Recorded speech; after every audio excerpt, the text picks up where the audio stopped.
sebenarnya pandemi COVID-nya yang paling mengganggu karena keadaan yang hanya stabil. Yang paling ganggu kan anggaran. Anggaran udah. Tapi alhamdulillah di bawah pimpinan Pak Bupati, dan Tanyo ikut membantu Bupati dalam halnya, sehingga dengan dukungan mandum aparatur dan masyarakat PD, alhamdulillah Kabupaten PD hana defisit anggaran. Ya, hana defisit terbuka, memang harus dibayar oleh digantung pemerintah selanjutnya, harus dibayar oleh pemerintah selanjutnya. Ya kan? Kita bisa menangani secara baik, secara soft, ya kan? Dan alhamdulillah akhirnya kita bisa mengakhiri menyuntuk tingkat kabupaten di PD sangat good. Dan memang dua tahunnya masa-masa jaga kepegang Pak Anies. Ya, Pak Anies tingkat DKI. Ya. Nak pengalaman yang luar biasa. Dan tanya nak pengalaman tingkat kabupaten PD lah. Nak pengalaman yang luar biasa. Karena memang kitanya sangat serius menanganinya. Bahkan didamping karena memang bahkan petunjuk-petunjuk yang kelihatan memang kadang-kadang karati orang mengubah. Bahkan ketika menjelang Bapak habis masa jabatan kan dia kan tayang berdapat predikat B dari inspektorat ada yang. Inspektorat Aceh. Ya. Ini adalah hasil akhir dari evaluasi akhir masa jabatan. Akhir masa jabatan Tanyo selama 5 tahun kan Inspektorat Aceh, Inspektur Provinsi kan menilai. Dan nilainya alhamdulillah kita karap 86 nilainya. Jadi kategorinya baik.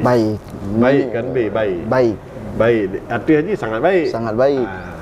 Mempunyai lagi anak-anak kuliah apa nilai B yang tapi kan karak juga.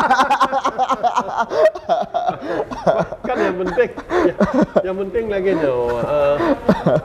mesti kan penurunan angka kemiskinan, ya kan, kemudian dengan potensi anggaran yang ada di PD, apakah anggaran kabupaten, kemudian pusat yang naik, kewenangan pusat yang ada di PD, kewenangan provinsi, tambah kewenangan kampung.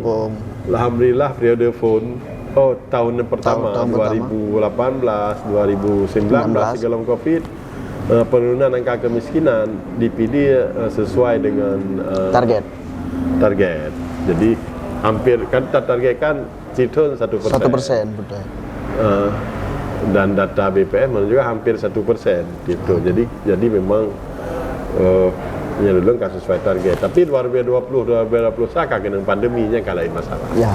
Ya itu kan wabah global, Pak. Kan tayo menteng yang rasakan. Oh, kan tayo menteng. Madu merasakan. Mamanya DOK tanya yang benar. Yo kiban juga. Yo kan yang tak maju tanya ke depan kan maju calon legislatif. DPR Aceh. Ya kan? Ya tentu tanya akan berkontribusi. Yang rencana paling utama adalah akan berkontribusi dengan kemampuan dan pikiran yang terbaik. Menyatakan Tanyo terpilih untuk Aceh, ya kan? Untuk Aceh, terutama untuk berkontribusi yang terbaik bagi PD dan PD Jaya. Dan lewat lembaga legislatif yang ada di tingkat provinsi. Ya kan? Berarti Jilon simpulkan bahwa sajinya bukan membawa mimpi tapi membawa misi. Lo membawa misi, kalau 5 tahun kau ikut. Ya.